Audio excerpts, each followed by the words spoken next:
Good morning everyone. আজকে vocational ভাইবসে আপনাদের 10 life saving rules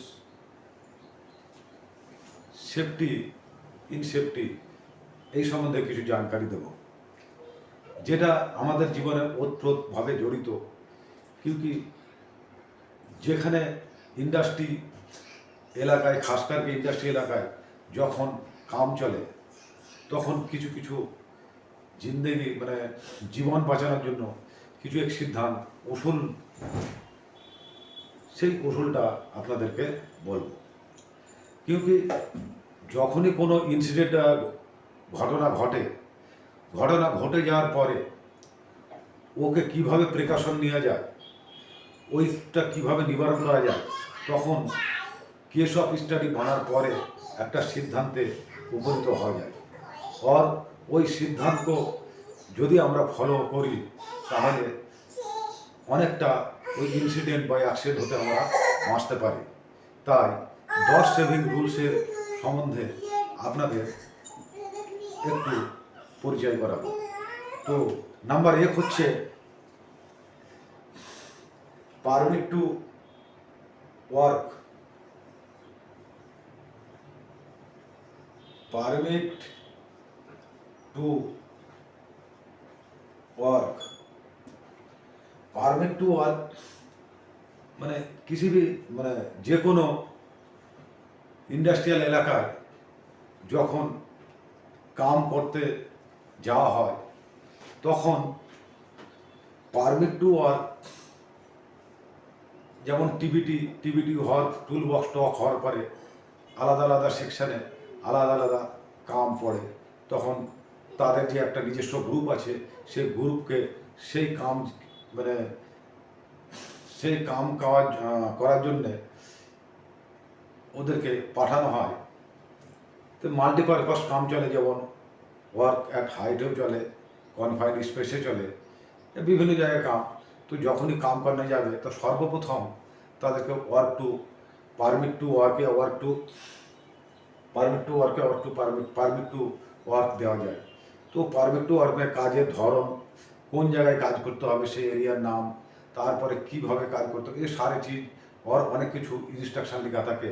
তারপরে ওই পারমিট টু ওয়ার্কে ইন্ডাস্ট্রির মানে কর্পোরেটের যতগুলো সেকশন আছে, চাই মেকানিক্যাল সেকশন হোক, ইলেকট্রিক্যাল সেকশন হোক, ইয়া প্যাকিং সেকশন হোক, মানে সবারই এস সেকশন এইচওডির মানে নলেজে और ওদের সিগনেচার করার পরই ওই পারমিট টু ওয়ার্ক মানে উইথ সেফটি হেড, তবেই পারমিট টু ওয়ার্ক মানে। তো ये পারমিট টু ওয়ার্ক बहुत জরুরি। আর এই পারমিট টু ওয়ার্ক ছাড়া কাম করলে একটু অসুবিধায় পড়তে হয়। কেউ পারমিট টু ওয়ার্কের উপরে একটা নাম্বার লেখা থাকে, যে নাম্বার जो মার্কিং যেখানে ওয়ার্ক করতে যাবে সেখানে একটা ইকুইপমেন্ট নাম্বার থাকে, ওই নাম্বারের সঙ্গে যখন মিলে যায় তখনই সেখানে কাম করার একটা যোগ্য ব্যবস্থা হয়ে আসে। তো এটা বহু জরুরি। তার জন্যে সর্বপ্রথম পারমিট টু ওয়ার্ককে লাইফ সেভিং মানে রুলে অ্যাড করা গিয়েছে। তারপরে 2 নম্বর হলো কনফাইন্ড স্পেস।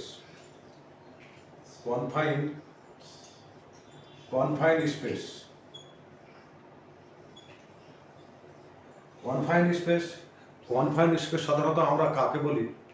কনফাইন্ড স্পেস ও জায়গা, যে জায়গা সাধারণত ম্যান পাওয়ার বা ওয়ার্কার या कोई भी লোক মানে যে কোনো লোক মানে নর্মালভাবে যেতে পারে না। কেন? একটু টান রাস্তা যাকে বলে আর কি, একটু যে শর্টেজ রাস্তা ভিতরের দিয়ে, যেমন কিছু কোনো গভীর ট্যাঙ্ক হলো, আমাদের সিমেন্ট ফ্যাক্টরি যেমন শ্যালো হলো, হ্যাঁ, তাই এলিভেটেড বাকেট হলো, মানে যের মধ্যে দিয়ে কাজ করতে গেলে অনেকটা সাবধানতার সঙ্গে গিয়ে কাজ করতে হয়। আর সাধারণত কনফাইন্ড স্পেসে অক্সিজেন মাত্রা অনেক কম থাকে, আর সেখানে টক্সিক গ্যাসের মাত্রা বেশি থাকে, যা জীবনের ঝুঁকিপূর্ণ একটা বিষয় বেড়ে যায়। তো সেইখানে কাম করার জন্যে কিছু কিছু রুল ও রেগুলেশন আছে, যেমন সিএসি, কনফাইন্ড স্পেস এন্ট্রি, এর সার্টিফিকেটও বানে। সেখানে কমসে কম কত লোক যাবে, আর সর্বোচ্চ কত লোক যেতে পারবে, ওর আরও কিছু বিভিন্ন নির্দেশাবলী থাকে, যেগুলো মেনে তারপরে সেখানে যাওয়া যায়। কেন ইন্ডাস্ট্রিয়াল ইয়া নন ইন্ডাস্ট্রিয়াল এলাকাতে এই কনফাইন্ড স্পেস একটা অনেক বড় হ্যাজার্ড। কেন এখানে অক্সিজেন মাত্রা কম থাকে, আর এতে অনেক ইনসিডেন্টও দেখা গিয়েছে। তার জন্য সম্পূর্ণ নিয়মকানুন মেনে যদি ওই কনফাইন্ড স্পেসে কাম করা যায়, তাহলে অনেকটা অ্যাক্সিডেন্ট ইনসিডেন্ট থেকে বেঁচে যাবে। তার জন্য এটাকেও লাইফ সেভিং রুলসে অ্যাড করা হয়েছে। তারপরে আপনার 3 নম্বর হচ্ছে ড্রাইভিং। ড্রাইভিং ড্রাইভিং ড্রাইভিং হচ্ছে ইন্ডাস্ট্রি এলাকায় और নন ইন্ডাস্ট্রি এরিয়াতে ড্রাইভিংও একটা মহত্বপূর্ণ। কেন সেখানে ড্রাইভিং করতে হয়, ড্রাইভিং চলে, তো গাড়ি আসা যাওয়ার তাদের যে ড্রাইভিং সেফটির একটা রুল রেগুলেশন আছে, সেগুলো মেনে চলতে হয়। যেমন ট্রেন ড্রাইভার চাইয়ে তাদের কাছে ড্রাইভিং লাইসেন্স হওয়া দরকার, তাদের পার্সোনাল ডকুমেন্ট আপডেট হওয়া দরকার। তারপরে তারা যখন গাড়ি ড্রাইভ করবে, তাদের মধ্যে इंडस्ट्री এলাকায় या इंडस्ट्री বাইরে भी जो रोड साइन जैसे स्पीड लिमिट, তারপরে পার্কিং, মানে মোট কথা ম্যান্ডেটরি जो road sign, mandatory sign, cautionary sign और इनफॉर्मेटरी साइन, ये सब साइन सम्बन्धे ওর জ্ঞান থাকা দরকার। সেই অনুসারে আগার গাড়ি ড্রাইভ করলে অতটা নুকসান, অনেক নুকসান থেকে বেঁচে যাবে। তারপরে আরও ইন্ডাস্ট্রি এলাকায় প্রত্যেকটা টার্নে একটা মিরর লাগানো থাকে, তাকে আনেওয়ালা ওই গাড়ি আসছে যদি, তা সেটাকেও ওরা জানতে পারবে। তারপরে গাড়িকেও অনেক সময় যে ইন্ডাস্ট্রিয়াল কোম্পানির এক ইন্টারনাল এসওপিও থাকে, যে গাড়ি সবসময় পিছে রিভার্স করে টেক অফ মুডে রোড সাইডে ওর ফ্রন্ট সাইড রেখে টেক অফ মুডে রাখতে হবে। গাড়ির যে হুইল চক আছে ওগুলো লাগাতে হবে, আর গাড়ির চাবি গাড়িতেই রাখতে হবে, তাকি এমন এমার্জেন্সি হলো হয়তো ওখানে গাড়ি নিয়ে চলে যেতে পারবে, তা যে কেউ গাড়িটা নিয়ে যেতে পারবে। এইরকম আলাদা আলাদা একটা ইন্ডাস্ট্রি লেভেলের মানে এসওপি থাকে, সেই ড্রাইভিং সেফটির মধ্যেই চলে আসে। তো এই সবগুলো একটু যদি ধ্যান দেওয়া যায়, তো ড্রাইভিং থেকেও অনেকটা মানে ইনসিডেন্ট থেকে বাঁচানো যায়। আর তার জন্যই ড্রাইভিংকেও এই লাইফ সেভিং রুলে সেফটিতে অ্যাড করা হয়েছে। তারপরে হচ্ছে আপনার এনার্জি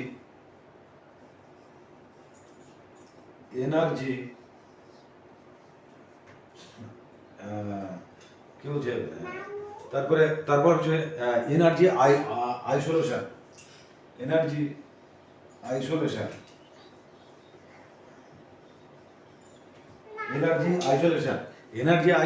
মানে আইসোলেশন কি হচ্ছে, এটা হচ্ছে একটা ডিভাইস पावर को কাট করা, মানে এনার্জি को খতম করা।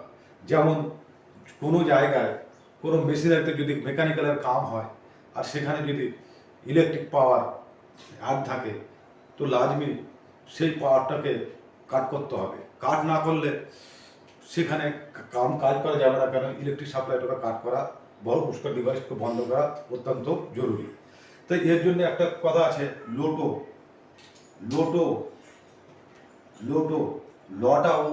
Log out, tag out safety system. এই লোটোর মাধ্যমে এই এনার্জিকে মানে সেফটি ইন্ডাস্ট্রি এলাকায় এনার্জি কাট করে, এবার সম্পূর্ণ শাটডাউন নেওয়ার পরে তবে যাকে ও কাম করবে।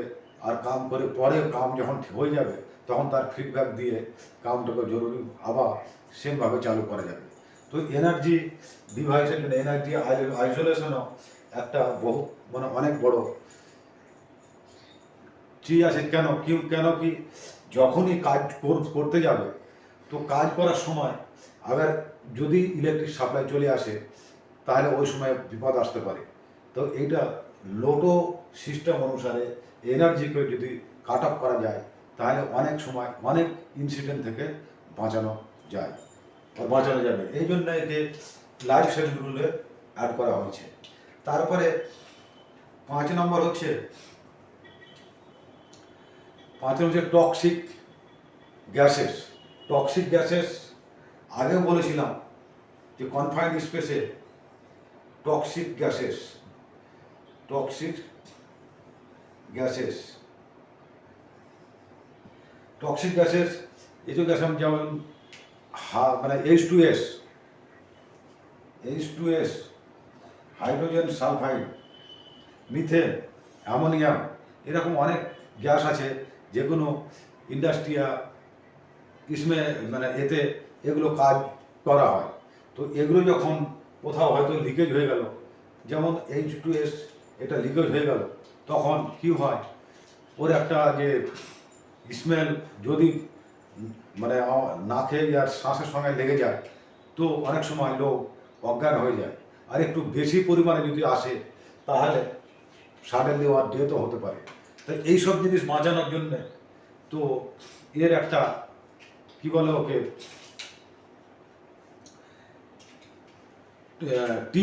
PTC পার্সোনাল টক্সিক ক্লিপ এটা থাকে। মানে এই ক্লিপের সময় যখন PTC একটা পার্সোনাল টক্সিক ক্লিপ থাকে, সেই ক্লিপটা এখানে বোতাম মতো লাগানো থাকে, যেটা রাতের সময় লাল রেড লাইট দেখা মানে একটা রশ্মি আসে। তারপরে আর একটা কী বলে ওকে দিনের বেলা যদি মেশিনের কোনো আওয়াজ আসে, তখন যদি আওয়াজ হয় তাই জন্যে কানে যদি নাও শোনা যায়, তখন কি হয় একটা ভাইব্রেট গুদগুদির মতন একটা এটা দেখা যায়। তো ওতে জানা যায় যে না কোথাও এরকম গ্যাস লিক হয়েছে, তখন ওখান থেকে মুভ করা যায়। তো এই টক্সিক গ্যাসেসও জীবনের জন্য একটা হানিকর মানে এর জন্য অনেক ইনসিডেন্ট হতে পারে। আর সেই জন্য এটাকে লাইফ সেভিং রুলে অ্যাড করা হয়েছে। তারপরে 6 নম্বর হচ্ছে safe work at height. Work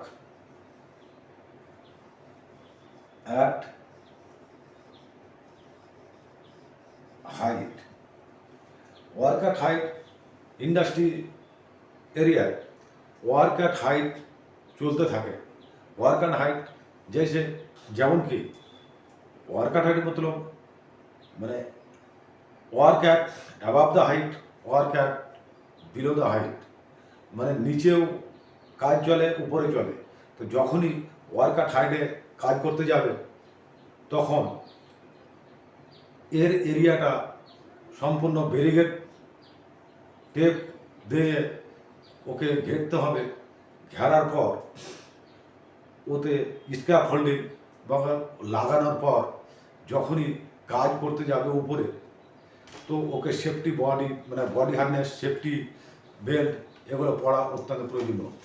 তো এর সম্বন্ধে আমরা বলি যে সাধারণত যখনই ইন্ডাস্ট্রিয়াল এলাকায় কাম করতে যাবে তো সাধারণত ওর একটা জেনারেল পিপি আর নর্মাল পিপি থাকে। আর নর্মাল পিপির সঙ্গে কাজের ধরন আলাদা, এক স্পেশাল পিপিও ইস্যু হয়।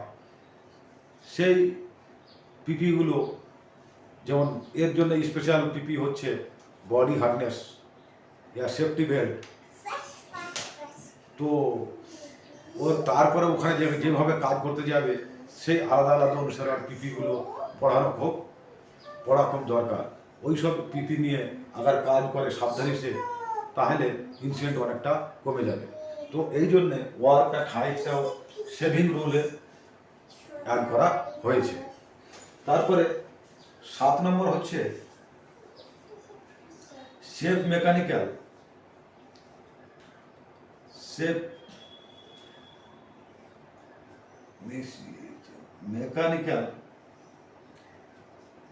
Mechanical lifting, safe mechanical lifting. Safe mechanical lifting industry এলাকাতে যখনই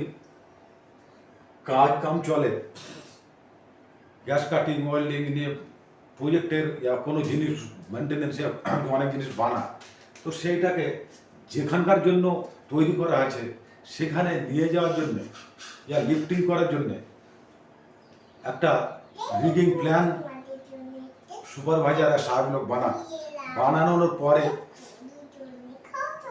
যে স্থানে নিয়ে যাওয়া যাবে সেই স্থানের জন্য একটা আলাদা পারমিটও চাই, আর ওই সামানকে জিনিসটাকে সেফভাবে সেখানে প্রস্থান করা যায় বা নিয়ে যাওয়া যায়।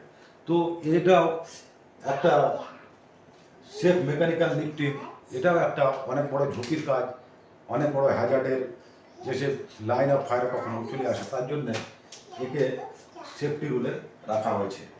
তারপরে 8 নম্বর হচ্ছে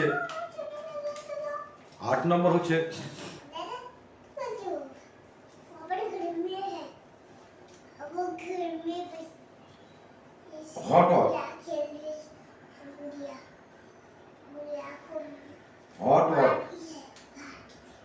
ওয়ার্ক। এরপরে বলছি আপনার হট ওয়ার্ক এমনি একটা জিনিস যে কি হঠাৎ যখনই কাজ চলবে তখনই একটা ফায়ার ওয়াচার ড্রিল করা দরকার। কেন, কোনো কম্বাস্টেবল বস্তু আছে, সেগুলো জ্বলনশীল বস্তু, সেগুলো যখনই হঠাৎ কাজ চলে তখন আগুনের যে ফুলকিগুলো আসে ওগুলো ওই কম্বাস্টেবল বস্তুতে যদি পড়ে যায় তখন আগুন লাগার একটা খতরা থাকে। তো আগুন লাগার খতরা থাকে, সেই জন্যে আমরা ওইখানে তাদের ফায়ার ব্ল্যাঙ্কেট দিয়ে ঢাকার চেষ্টা করতে একটা ফায়ার ওয়াচার অতি অবশ্যই দরকার। আর এই জন্যই হঠাৎটাকেও মানে সেভিং রুলে রাখা গেছে। তারপরে 9 নম্বর হচ্ছে line of fire. Line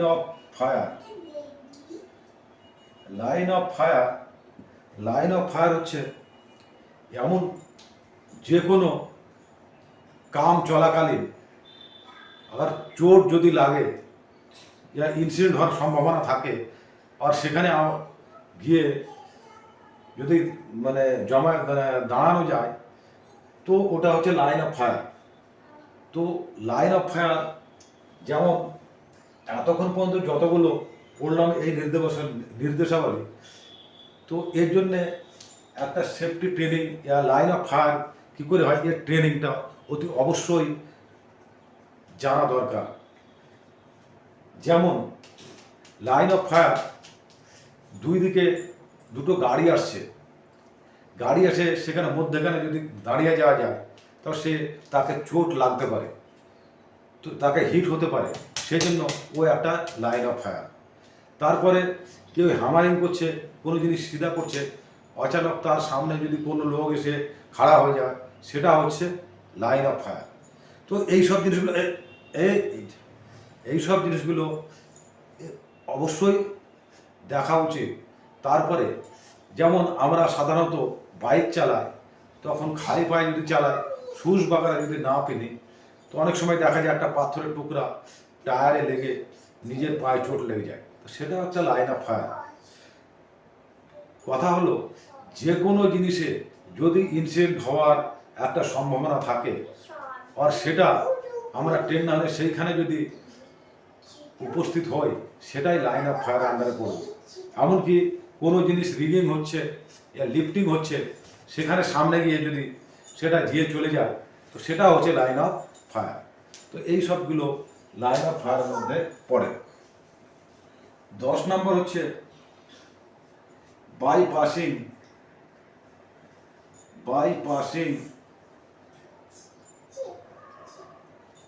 safety control.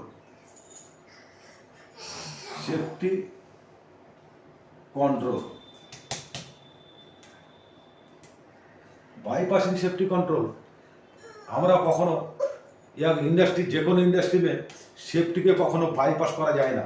কেন, বাইপাস করলে সেখানে অনেক লোকসান হতে পারে। তো কিন্তু এমন এক ক্ষেত্র আছে, কিছু ক্ষেত্র আছে যেখানে সেফটিকে বাইপাস করা যায়। সেটা হচ্ছে যেমন স্মোক ডিটেক্টর। স্মোক ডিটেক্টর অনেক সময় স্মোক ডিটেক্টর আমাদের গোডাউনে, বিল্ডিংয়ে, ইন্ডাস্ট্রিয়াল বিল্ডিংয়ে, অফিসে ওগুলো লাগানো থাকে। কোনো মুহূর্তে ওই সিগারেটের ধোঁয়া এসে কোনো